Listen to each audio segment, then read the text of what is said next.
টুনি। কবি পুনাম ঘোষ। বিজ্ঞানে আমি 10 পেয়েছি, মাত্র 10। আমার কি দোষ বলো? প্রশ্নটা ছিল খুবই সহজ, উত্তরও ছিল জানা। ভাগ্য আমার সহায় ছিল না, পৌঁছতে হলো দেরি। নইলে কি আমি তেমন ছাত্রীদের এই বিজ্ঞানে ফেল করি?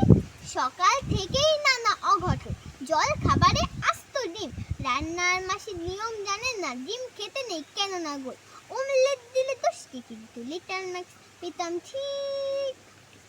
ঘর ছেড়ে যে বিরতে যাব, দাদু খেতে দিল হ্যাচু।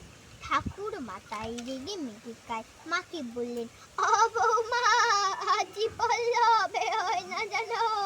টিক টিক টিক, তক্ষণে মা বলল ঠিক আছে ঠিক আছে, একটু বসে যাবে টুনি।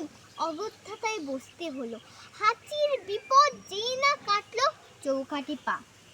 আবার পড়ল বাধা টুনি, ঘরে বসে যা। কপালে দিয়েছি দইয়ের ফোঁটা, হাতে বিপদ তারিনি। কোমরে ঝুলছে ঝাউস মাদুলি, বিপদ এড়াতে পারিনি।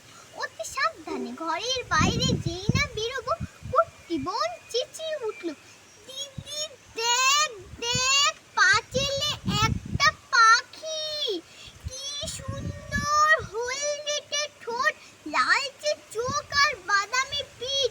তাকিয়ে দেখি পাঁচিলে বসেছে, হাই হাই ওটা এক শালিক। 100 কাকু দিচ্ছে তারা, তবু যাওয়ার জন্যে।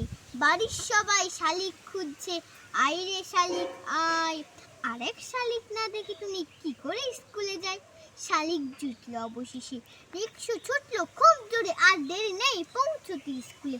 কিন্তু আমার পোড়া কপাল, হঠাৎ ব্রেক থামতেই হলো। পথ কেটে গেছে কালো বিড়াল। দেরির পরে আরো দেরিতে গেলাম স্কুলে। সামনেই দেখি কি সর্বনাশ, বিজ্ঞান দিদিমণি রাগে গজ গজ বসতে দিলেন ঘরে। বিজ্ঞানের ছাত্রী হয়ে তুমি ডুবে আছো সংস্কারে। মুক্তমানা দিদিমণি অনেক বকাঝকার পরে প্রশ্নপত্র এগিয়ে দিলেন, খাতা দিলেন।